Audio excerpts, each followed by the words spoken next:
नमस्कार। आज हम बात करने वाले हैं भारत के लोकतंत्र की धड़कन के बारे में। जी हाँ, भारतीय संसद। आखिर इसका ढांचा कैसा है, ये काम कैसे करती है और इसके जो दो सदन हैं वो मिलकर देश की दिशा कैसे तय करते हैं। चलिए आज इसी को आसान भाषा में समझते हैं। तो देखिए, सबसे पहले हम संसद की बेसिक बनावट को समझेंगे। फिर हम इसके दोनों सदनों, राज्यसभा और लोकसभा के बारे में थोड़ा और गहराई से जानेंगे।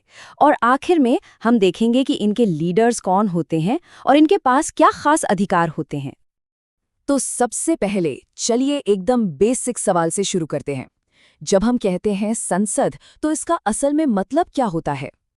इसका जवाब हमें कहीं और नहीं बल्कि सीधे हमारे संविधान के आर्टिकल 79 में मिलता है। देखिए, आर्टिकल 79 साफ कहता है कि संसद का मतलब सिर्फ वो एक बिल्डिंग नहीं है। नहीं, ये असल में 3 हिस्सों से मिलकर बनती है। सबसे पहले भारत के राष्ट्रपति, फिर राज्यसभा और तीसरा लोकसभा। जब ये तीनों एक साथ आते हैं तब जाकर बनती है हमारी संसद। तो चलिए इस 3 हिस्सों वाली संरचना के पहले सदन को थोड़ा करीब से देखते हैं। राज्यसभा, जिसे काउंसिल ऑफ स्टेट्स या फिर अपर हाउस भी कहा जाता है। जैसा कि नाम से ही पता चल रहा है, राज्यसभा का मेन काम है भारत के राज्यों और केंद्र शासित प्रदेशों को रिप्रेजेंट करना, और इसकी पूरी जानकारी हमें मिलती है संविधान के आर्टिकल 80 में। तो इस सदन में कितने लोग होते हैं? देखिए, संविधान के मुताबिक राज्यसभा में ज्यादा से ज्यादा 250 सदस्य हो सकते हैं। अच्छा, तो ये 250 सदस्य आते कहाँ से हैं? इनमें से ज्यादातर सदस्य तो राज्यों की विधानसभाओं के चुने हुए विधायक चुनते हैं। मतलब ये एक इनडायरेक्ट इलेक्शन होता है। और बाकी के 12 सदस्यों को सीधे राष्ट्रपति नॉमिनेट करते हैं। ये वो लोग होते हैं जिनका कला, साहित्य, विज्ञान या समाज सेवा में कोई बहुत बड़ा योगदान रहा हो, ताकि सदन को उनके अनुभव का भी फायदा मिल सके। राज्यसभा की सबसे खास बात जानते हैं क्या है?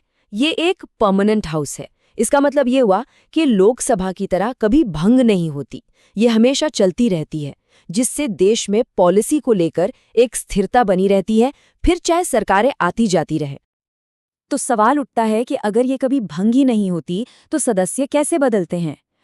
इसका सिस्टम बहुत ही दिलचस्प है। हर मेंबर का टर्म तो पूरे 6 साल का होता है, लेकिन हर 2 साल में इसके 1/3 यानी 1/3 मेंबर्स रिटायर हो जाते हैं और फिर उनकी जगह पर नए मेंबर्स आ जाते हैं। तो सोचिए, इससे होता क्या है? सदन में हमेशा एक्सपीरियंस भी बना रहता है और नए आइडियाज भी आते रहते हैं। कितना कमाल का बैलेंस है ना? चलिए अब संसद के दूसरे और कह सकते हैं कि सबसे शक्तिशाली सदन की तरफ चलते हैं, लोकसभा, जिसे लोगों का सदन या लोअर हाउस भी कहते हैं। लोकसभा, जैसा कि इसका नाम है, ये सीधे सीधे भारत की जनता को रिप्रेजेंट करती है। आर्टिकल 81 कहता है कि इसके सदस्य सीधे लोगों द्वारा वोटिंग के आधार पर चुने जाते हैं। तो ये सच में जनता की आवाज है। और इसमें सदस्यों की संख्या कितनी होती है? लोकसभा में ज्यादा से ज्यादा 552 सदस्य हो सकते हैं। मतलब राज्यसभा से 2 गुने से भी ज्यादा, जो दिखाता है कि ये कितनी बड़ी रिप्रेजेंटेशन बॉडी है। लोकसभा के लगभग सभी सदस्य हम और आप जैसे भारत के आम नागरिक अपने अपने इलाकों से सीधे वोट डालकर चुनते हैं। हाँ, पहले एंग्लो इंडियन कम्युनिटी से 2 सदस्यों को नॉमिनेट करने का एक प्रोविजन था, लेकिन 104वें संविधान संशोधन के बाद अब वो व्यवस्था खत्म कर दी गई है। यहाँ पर दोनों सदनों का सबसे बड़ा फर्क बिल्कुल साफ नजर आता है। एक तरफ है लोकसभा, जिसका कार्यकाल 5 साल का होता है और जिसे भंग भी किया जा सकता है, और दूसरी तरफ है राज्यसभा, जो 6 साल के मेंबर टर्म के साथ एक परमानेंट, कभी न भंग होने वाला सदन है।